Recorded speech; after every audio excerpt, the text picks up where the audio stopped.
เศรษฐีไทยนะครับก็คือเซเว่นอีเลฟเว่นมหาเศรษฐีเกาหลีใต้นั่นคือซัมซุงเจ้าของเซเว่นอีเลฟเว่นในประเทศไทยนะดีกันเบิร์ดสู่ผู้สู่คนมื้อนี้ก็กลับมาลงคลิปกันอีกเทื่อนึงทุกคนซึ่งว่ามื้อนี้ก็ถือว่ามีสาระน่าฮู้ที่จะมาเว้ามาเล่าให้ทุกคนได้รับชมรับฟังกันอีกคือเก่าเนาะหลังจากที่เฮาไปลงคลิปกันโดนเติบแล้วทุกคนและสาเหตุที่เฮาไปลงคลิปด้นสิเป็นจังไดเนาะก็ถ้าฟังกันคลิปหน้าทุกคนแต่ว่ามื้อนี้ก็ที่ว่ามีเรื่องที่จะมาเว้ามาเล่าที่ว่าเป็นสาระน่าฮู้กันเนาะหลังจากที่ว่าบ่าวแม่นไส้ก็ได้ไปเห็นคลิปนี้ก็เลยอยากเนาะเว้ามาเล่าทุกคนแต่ว่า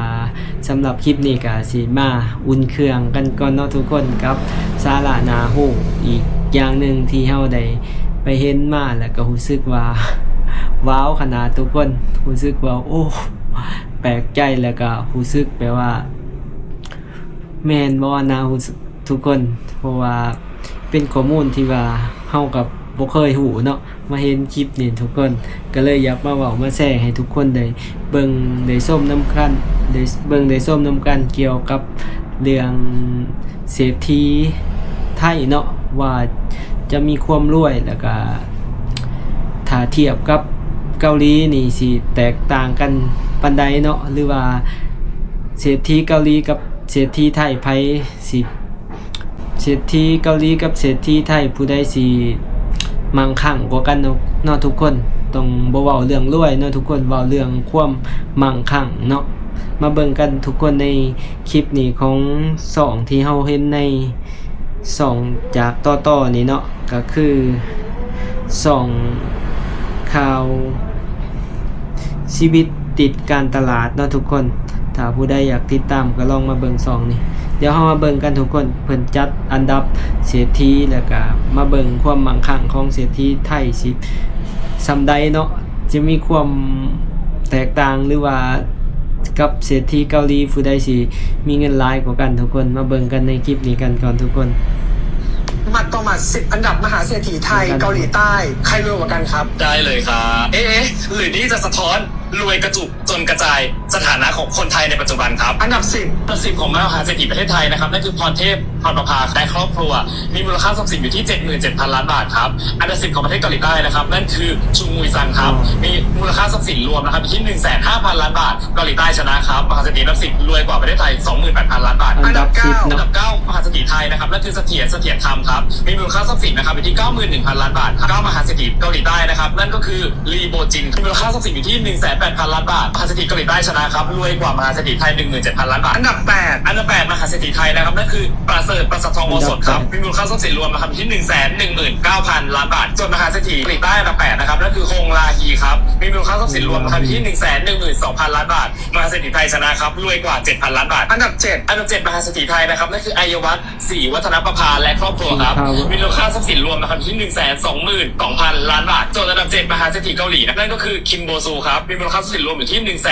115,000 ล้านบาทมหาเศรษฐีไทยชนะครับรวยกว่า 7,000 ล้านบาทอันดับ6มหาเศรษฐีไทยนะครับนั่นคือตระกูลชัยวัฒน์ครับมีมูลค่าทรัพย์สินรวมนะครับ 147,000 ล้านบาทอันดับ6คือโบคิมนะครับมีมูลค่าทรัพย์สินรวมอยู่ที่ 119,000 ล้านบาทมหาเศรษฐีไทยชนะครับรวยกว่า 28,000 ล้านบาทอันดับ5มหาเศรษฐีไทยอันดับ5นะครับนั่นคือตระกูลจิราธิวัฒน์ครับมีมูลค่าทรัพย์สินรวมนะครับอยู่ที่ 300,000 ล้านบาท5มหาเศรษฐีเกาหลีใต้นะครับนั่นคือชุงมงกูครับมีมูลค่าทรัพย์สินรวมที่ 135,000 ล้านบาทมหาเศรษฐีไทยชนะครับรวยกว่า 160,000 ล้านบาทอันดับ4มหาเศรษฐีไทยนะครับนั่นคือเจริญศิริวัฒนภักดีและครอบครัวครับมีมูลค่าทรัพย์สินรวมนะครับที่ 360,000 ล้านบาทอันดับ4มหาเศรษฐีเกาหลีใต้นะครับนั่นคือซอจุงจิงครับมีมูลค่าทรัพย์สินรวมอยู่ที่ 220,000 ล้านบาทมหาเศรษฐีไทยชนะครับรวยกว่า 140,000 ล้านบาทอันดับ3มหาเศรษฐีไทยนะครับนั่นคือสารัตนาวดีครับมีมูลค่าทรัพย์สินรวมอยู่ที่ 420,000 ล้านบาทมหาเศรษฐีเกาหลีใต้นะครับนั่นคือซงจุงโฮครับมีมูลค่าทรัพย์สินรวมอยู่ที่ 260,000 ล้านบาทมหาเศรษฐีไทยชนะนะครับรวยกว่า 150,000 ล้านบาทอันดับ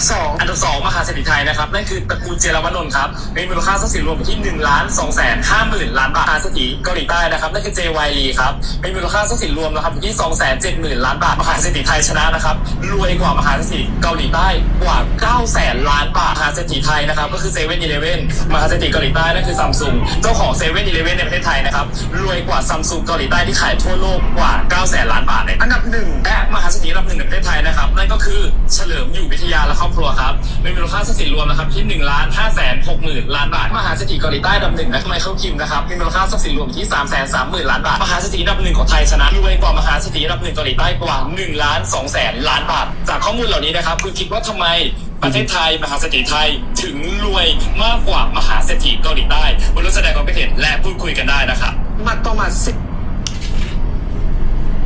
ทุกคนขนาดว่าอันนี้เนาะขนาดว่าระดับบริษัทยักษ์ใหญ่เนาะที่เฮาขุนหูขุนตากันเลยกับ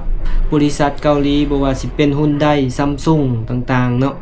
เป็นเจ้าของที่ว่าเป็นมหาเศรษฐีเนาะยังบ่สู่มหาเศรษฐีไทยเนาะ อันดับหนึ่งก็คือบริษัท Red Bull เนาะทุกคน Red Bull เครื่องดื่มสู่กำลังเนาะที่เราเห็นเมื่อกี้ป้า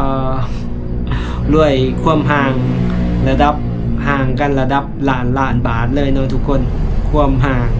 ที่ลึกขนาดความมั่งคั่งของเศรษฐีไทยเนาะที่ว่าบ่ธรรมดาของมหาเศรษฐีไทยห่างจากมหาเศรษฐีเกาหลีค่อนข้างว่าหลายเนาะแต่ละลำดับที่ว่าตั้งแต่ลำดับที่หาขึ้นมาหาลำดับที่หนึ่งนี่ค่อนข้างว่ามหาเศรษฐีไทยห่างจากมหาเศรษฐีเกาหลีเกือบหลายแสนล้านเนาะหลายแสนล้านบาทเลยค่อนข้างว่าห่างกันหลายแต่ว่าเฮาก็น่าสงสัยเนาะทุกคนเพราะว่าอันคือบริษัทซัมซุงหรือว่าบริษัทฮุนไดนี่เนาะเป็นบริษัทที่ว่ายักษ์ใหญ่เนาะระดับโลกเนาะที่ว่ามีการส่งออกสินค้าคือฮุนไดนี่ก็เรื่องรถเรื่องเครื่องไฟฟ้าเนาะทุกคนค่อนข้างว่าส่งขายกันทั่วโลกเลยแต่ว่ายังมีความมั่งคั่งแผ่ให้กับมหาเศรษฐีไทยเนาะถือว่าน่าแบบว่าว้าวหรือว่าแปลกใจเลยเนาะเกี่ยวกับเรื่องนี้แต่ว่ามหาเศรษฐีอันดับ2นี่เนาะเฮากับสิเห็นเนาะว่าตระกูล CP เนาะ CP ที่ว่าเป็นอันดับ2นี่ก็ถือว่าความมั่งคั่งนี่ก็บ่ธรรมดาเลยความมั่งคั่งนี่มีสาขาเซเว่นเกือบ 40,000 สาขาเนาะอยู่ในไทยแล้วก็มีเซเว่นหลายๆบ่อนเนาะหลายประเทศนะคืออาเซียนคือลาวนี่ก็ปัจจุบันนี่เปิดเซเว่นขยายสาขามากก็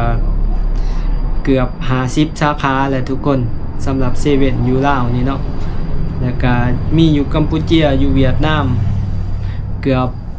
อบทั่วอาเซียนเนาะ สำหรับ